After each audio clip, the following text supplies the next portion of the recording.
Good morning, good afternoon, good evening, ladies and gentlemen. This is Homelee, and I'd like to welcome y'all back to the channel. Today, I have a video that's sort of been in the works for a couple of months for y'all, and I'm going to talk about the out of dart. Gotta love that sound. Jupiter. For those of y'all not familiar, the Out of Darts Jupiter is a completely 3D printed blaster, with the exception of a few metal components here and there, but the blaster shell itself, the cage, the triggers, the barrel piece, 3D printed. You've got to put in motors, and he uses regular worker wheels and things like that, but it's essentially a fully 3D printed blaster.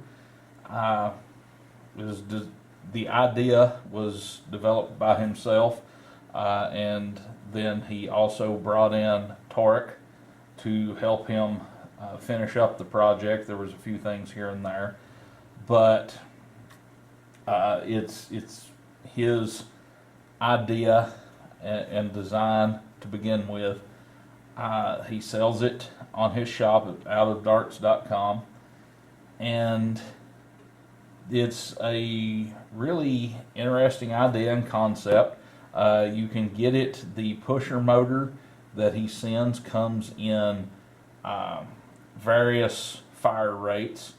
The one that I selected was 3 balls per second, which was the slowest that they offered, which is relatively slow by modded blaster standards. However, I thought it would be good and controllable for certain situations while still being full auto. It's not so fast that I'm dumping the whole mag in 1 second, which you can get it up to a very high rate of fire, which would empty one of these 12 round rival mags in pretty short order. I wanted to get something that was kind of controllable while still being full auto. It would allow me to still place particular shots, but still provide decent cover fire. As you can hear,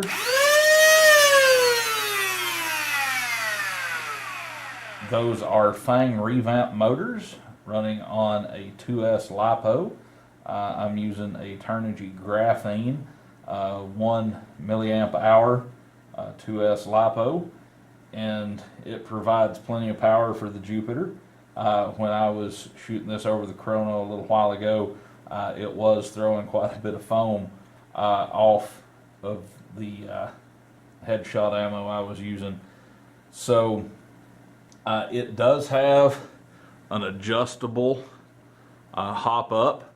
The standard position is it straight up at the top of the barrel like that, but you can rotate it 360 degrees in there. One thing that I will note, I had to do a little bit of finish work on this. It is a 3D printed blaster. He does sort of mass produce these, so they're not all going to be 100% perfect 100% of the time. Most people that I know of haven't had any major problems, but I did have one piece on the barrel that it would allow it. I could rotate it one direction, but I couldn't rotate it the other direction. So I took a small file and knocked that down pretty easily without a whole lot of trouble. Another issue that I had was with the 3D printed cage. When I put the pusher motor in, it would not rotate then. So I emailed Out of Darts. I thought I knew what the fix would be, but I wanted to be sure. He told me I've got a small hobby grade heat gun, not a shop grade one, but I've got a hobby grade heat gun, and he suggested that I take it and kind of heat it up a little bit and just kind of gently move that bracket for the pusher motor back out so that it would fit properly. I think I might have got it a little bit too far out, because once I got the cage into place, I was trying to go back and make a small adjustment later and it was wanting to catch. So I probably did a little bit too much, but it does hold the pusher motor in, and it does kind of lock. There's a little bracket in there that it kind of locks into. So it locks very securely in that, not just the regular amount of securely. I had wanted to take some pictures or some video while I was putting this together, but I did have a couple of issues, and this is actually the first blaster that I have fully wired all the way up, and I'm still not entirely satisfied with it. I had on my negative loop, I did have a piece or two I wasn't 100% satisfied with, but that was on me. It's not the design of the blaster. Things are pretty tight in there. It does take a little bit of finagling. I suggest putting your positive wire for the pusher motor, putting it all the way through to the switch that it goes to first, then coming back through with your motor positive and such as that, because I did have some issues where one wire was wanting to come up over top of another. But as far as in here goes, I would suggest doing the pusher motor first, but then I would leave that wire kind of on top, then come through with your positive wire for your motors, then put the pusher motor wire on through, just so that everything kind of holds into place together. It is a little bit cramped. I did have a spot right in here where I did kind of have to push the wire in a little bit as I was closing the shell up. Again, I'm not a very experienced wiring person for blasters, but I was able to get everything together, and I did have to do a little bit of stuff that I'm not particularly proud of, but it shouldn't give any kind of major problems, and if it does, I just rerun my negative wire. One thing that I did do different than what was in Out of Dart's build video for this is there is a screw that goes from this part of the clamshell up front into it goes into your battery compartment there. But as I was installing that screw, I noticed it was going to be, the pointy end was going to be into the battery compartment. And with having a LiPo in there, I was not comfortable with that. So instead of coming in from the front of the blaster going back into the battery compartment, I went in through the battery compartment, which it took a little bit of finesse to get screw and screwdriver lined up in there, even using a magnetic screwdriver. But the pointy end is in here, and I did make sure that it clears all of my wires in the shell of the blaster. The back half is pretty well a solid chunk, and then you've got clamshell pieces here and with the grip on things. But this is it's a very good blaster. It's very solid. If you follow the build instructions that come with it, and follow along with the video that Out of Darts has on his channel, it's relatively easily done. Again, I'm not very experienced with flywheel modifications. I've watched a lot of videos over time, and I was able to get through it relatively easily. It's a very nice blaster. He's changing the colors up all the time, so you can get it printed in different things. I was waiting to order.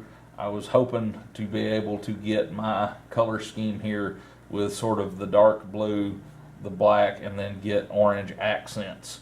It took a little while to get that particular combination available, but I think that looks really nice with that.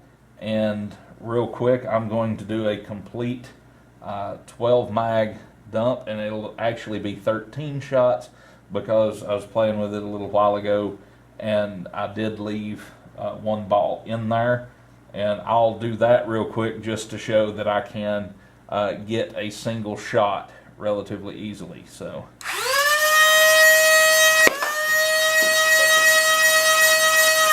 and now for a full mag dump.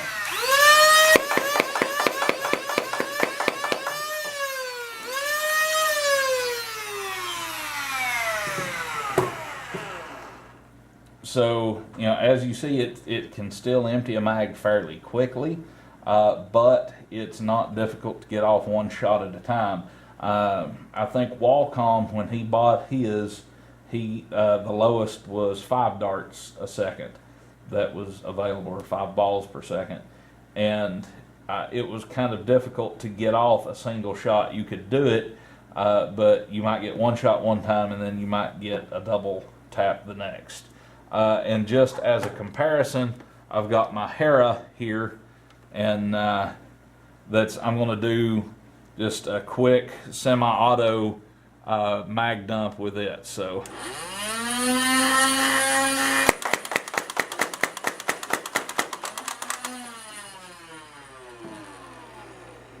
with finger banging, the semi-auto, as they say, that was a pretty quick mag dump. I could actually go a little bit faster with that than what the Jupiter was going at 3 darts a second. So, you know, as you see, that's still a fairly low and controllable fire rate that you get out of the Jupiter. I really like this little blaster. I'm kind of hoping that some holster options come up soon, because as some people have noted, a lot of times any holster that you put this in is going to hit that rev trigger, so you know, it'll be wanting to rev the whole time. I know a lot of people are using holsters with these, the magnetic holster option. I don't know if I'm going to go that far just yet, but you know, this is something. It's kind of light, it's controllable, it's a good backup if you're doing a full rival loadout. I tend to vary my ammunition, so if I'm running a rival primary, you know, I might use a mega or a standard elite sidearm kind of thing. Just kind of depends on what it is that I'm going for. But this is a very good option if you're wanting a rival sidearm. The Kronos, of course, is an excellent little pistol blaster, but this being full auto, and then especially with that low rate of fire, being able to get off single shots. Chrono data, I had one error in what I was doing and got an average of 96 feet per second. That is running that 2S. My minimum was 82, my max was 108. In comparison to the Hera running the Nerf rechargeable battery, it had an average of 94 with a minimum of 85 and a max of 101. So as you see, it's pretty close to what Rival does from Nerf factory. So, you know, and with Rival, you don't want to get just a whole heck of a lot over 100.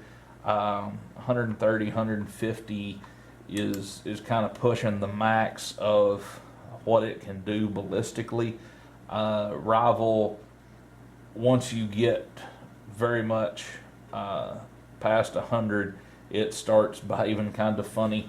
So you do want to keep it kind of in that, you know, 90 to 110 kind of area, and the Jupiter is doing that for me. So really like the blaster. I did put a Strife thumb screw on the battery compartment and make it a little bit easier about swapping them in and out, although I don't foresee, if I'm using this as a sidearm, I don't foresee having to use that very much during the day. So You know, I really like the Jupiter, you know, and it's created by one of our own. I do really like the way the cage is designed. If you compare the cage in the Jupiter to like a strife cage or a demolisher cage or whatever, it's almost half a cage. You've got your wheels and motors that go into it, but the bottom half of the shell is actually the bottom half of your chamber for your rifle rounds. So that's pretty cool. It's a really neat design. Everything in it is very deliberate. It's almost Lego, easy to put together. You do have to have some soldering skill, but as evidenced by me being able to build one, you don't have to have a lot. It's a 2-switch full auto setup.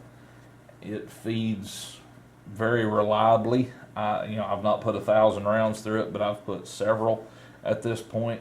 Feeds reliably. It performs nicely. Don't have to take my word for it. There's a lot of other people out there with this.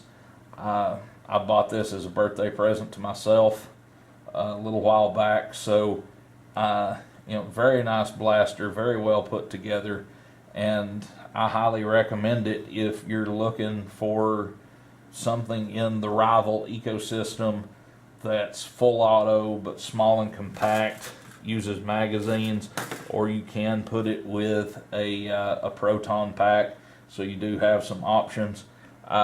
He's apparently developing a stock option that he's going to call the Juno. I'm excited to see what that's going to be and what that's going to look like, but really like this little blaster, and you may be seeing some more of it in the future. So this has been Homelee. Thanks for checking out the video. I'd like to tell you to keep flinging that foam.